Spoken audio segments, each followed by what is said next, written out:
Mabuhay! I'm MaLigaya. Welcome and welcome back to my channel.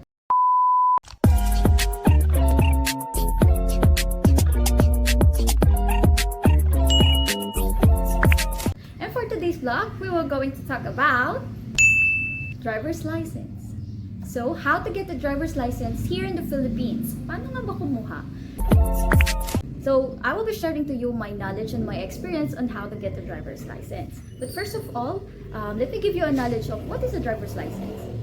So, a driver's license, it will give you the proper authority to drive a motor vehicle in the Philippines. Of course, it is a government-issued document. So, we need to process it in a legal way and we process it with ourselves. Kasi ang daming kumakalat na they can help you to process your driver's license sa murang halaga, mga ganyan. So beware of that because there are scammers, fixers na minsan hindi naman talaga na process yung ating mga documents. So ikaw lang din yung magpo-process niyan because it really needs your signature, your picture, and everything about you. There are different kinds of driver's license. We have the student's permit, we have the non-professional and the professional driver's license. So in the Philippines, the validity of those driver's license that I have mentioned are different. For example, if you're a student, if you have a student permit, it has a validity of 1 year. But after 1 month and 1 day, you can apply to have your non-professional driver's license. While non-professional and professional driver's license have a validity of 5 years. Okay, but now under Republic Act 10930, pwede nang maging 10 years ang validity ng professional and non-professional driver's license natin if you don't have any violation and it's...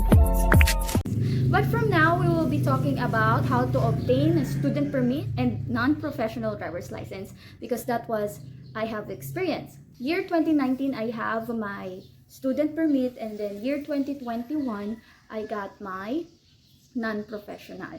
So, sagad na sagad yung 1 year validity ng aking student permit. Anyway, you can't drive if you have only the student permit. Pwede ka mag-drive kung meron kang non-professional or professional holder na kasama sa vehicle mo. First thing that you must have to obtain a driver's license here in the Philippines. Walang hindi nakakakuha ng non-professional and professional nang hindi dumaan sa student permit unless ayan ay pinagawa mo lang or ayan ay from the fixer or whatever. So, it is a good thing na magkaroon tayo ng student permit first. Kasi, you know, there are a lot of incidents happening in the roads, diba? What did I do to obtain my student permit? First of all, I don't have any knowledge. Tapos bago pa yung pagkuha ng mga driver's license. So what I did, I researched on my Facebook to have a nearest driving school kasi sila yung tutulong sa'yo. So I found out the B2B driving school here in Balanga, Bataan. Ayan, so they really helped me in obtaining my student permit. So, anong age nga ba dapat magkaroon ng student permit? So it has to be 16 years old for the student permit, and if you are a foreigner, it has to be 18 years old. For non-professional and professional, it should be 17 years old, and if you are a foreigner, it should be 18 years old. So there is no maximum age limit because it is regardless of your age. As long as you are physically fit and mentally fit to drive a vehicle, then get a license. So what is the first thing that I did? Nag-attend po ako ng TDC or the Theoretical Driving Course. This is a 15 hours course. So ano pong ginawa nun? In my case, it was pandemic and online lahat ng transactions. So umattend ako ng seminar from the B2B through online. Doon pinaliwanag nila yung mga batas, trapiko, mga signs, mga violations at mga dapat at tamang gawin sa road at maging isang maingat at magaling na driver. So after that seminar, punapunta kami sa office and then doon nagkaroon ng examination tungkol din dun sa pinag-aralan nyo ng seminar. So I got like 98 out of 100, almost perfect. Though medyo kasi nakakalito rin naman. After the examination, ayun na, binigyan na nila ako ng TDC certificate. Yan, kasi nag-graduate na tayo as a TDC.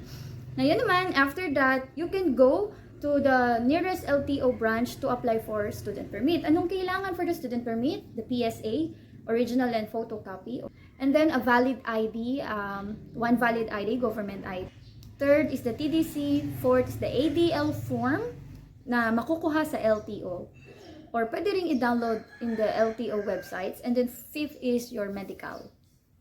So, after having my TDC, pumunta agad ako sa LTO at pinasa yung mga papers. Sa guard, binigay sa akin yung ADL form, aking finilapan, and then after that, nagdiretso ako sa medical. Sa medical, titingnan kung colorblind ka, i-check ka kung kailangan mo bang salamin kapag nagda-drive, ganyan.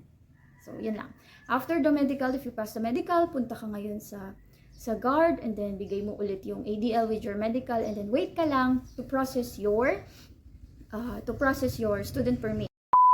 So, ang binayad ko sa TDC driving school is 1,500 pesos in B2B. Pagdating ko doon sa LTO branch, nagbayad ako ng 480 pesos for the medical. And then, nung pumasok na ako sa loob, tinawag na ako at nagbayad ako ng 317 for the student permit. So, yun na yung may 1-year validity. While the medical has 2 months validity. So, kung kukuha ka ng non-professional after 1 month or after 31 days ng pagiging student mo, pwede mo pang gamitin yung medical na ginamit mo. So, tipid siya. But in my case, hindi ko siya nagamit kasi magwa 1 year na nung nag-apply ako ng non-professional driver's license. Ayun na lahat ng expenses ko sa LTO. After that, I have my student permit. So, hindi siya card, it's a paper lang. So, it's not a license, but it's a temporary license lang or temporary permit lang na pinapayagan kang mag-drive. Kailangan meron kang kasamang tao sa vehicle mo, holder ng professional or non-professional driver's license. The non-professional license is for those who wanted to drive a private vehicles with up to 4,500 GVW or what we call gross vehicle weight. So the professional driver's license is for those individuals who wanted to drive a private car or for hire public vehicle.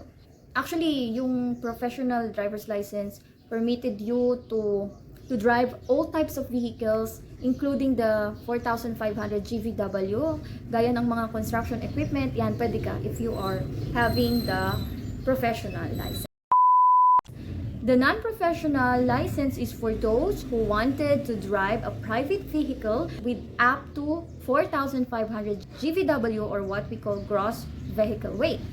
So the professional driver's license is for those individuals who wanted to drive a private car or for hire.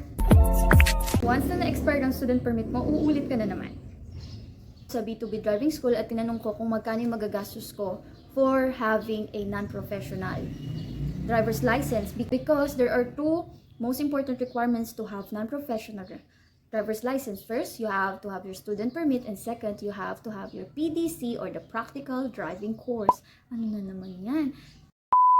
Minimum of 8 hours practical driving lessons. So you have to take that 8 hours driving lessons in order for you to have the PDC certificate.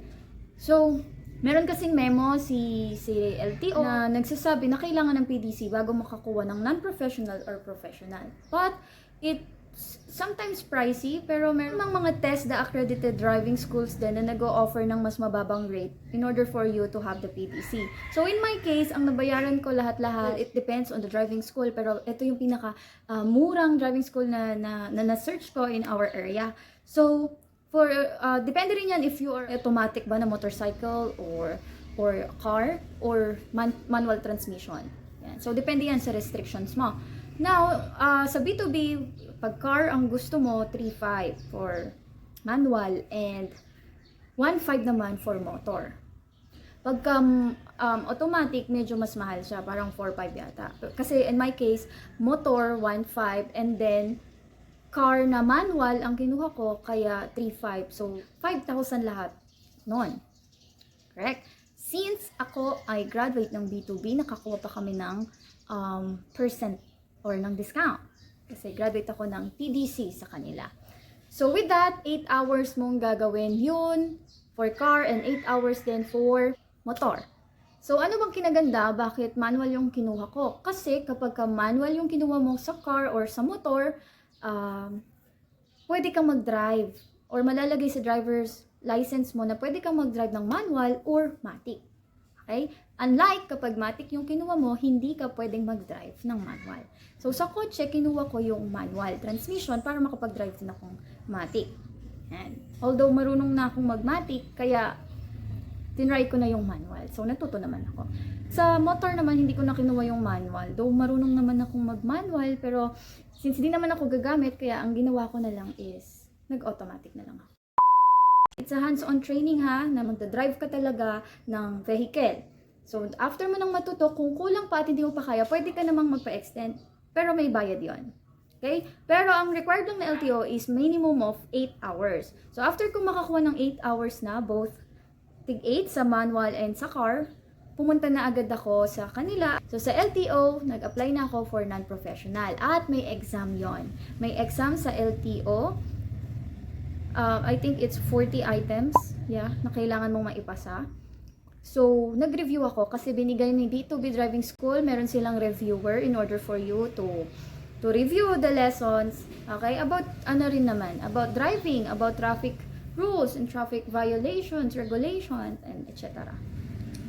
So, after that, ni-ready ko yung sarili ko, all of the requirements I have, anong requirements ko, again, yung student permit ko, yung PDC ko, valid ID, photocopy, and Xerox, ihanda nyo na yun.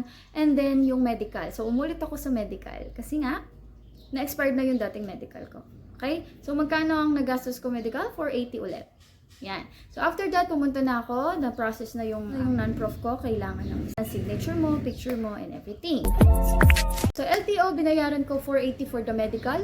And then, 800 for non-professional. And then, 700 for practical driving. Okay? So, yun na yun. So, boom. Tapos na, nakuha ko na yung aking driver's license ID. So, pwedeng-pwede na at legal na makapag-drive kahit walang kasamang professional or non-pro kasi by yourself, you are not professional. So, all in all, para ma-compute lahat ng expenses ko, gumastos din ako ng almost 9,900 pesos. Excluding the transportation at saka yung mga photocopies na expenses. So, yun. Yung journey ko, yun yung experience ko kung paano ko ng student permit at naging non-professional driver. Kaya ingat lang sa mga nag-o-offer online about na ipaprocess daw nila yung driver's license mo. Ingat po tayo. Tapos first payment, first pa policy. Kasi hindi po yun totoo. Ikaw at ikaw lang din yung magpo-process ng driver's license. So, be responsible driver, be wise, be attentive. Okay? Kasi ang daming incident na nangyayari sa road. So, huwag ka lang mag-focus sa sarili mo, mag-focus ka din sa vehicles around you, people around you, sa mga batang tumatawid, sa mga animals na tumatawid, ayan. Kaya always check din yung inyong mga vehicle before umalis. Okay? That's it. Ingat at I hope you'll get a license para masarap na mag-stroll, masarap na mag-drive kasi you have the proper authority to drive a vehicle here in the Philippines. Kung taga-Bataan ka, tara na sa B2B. So that's for today. See you on my next vlog. Bye, loves!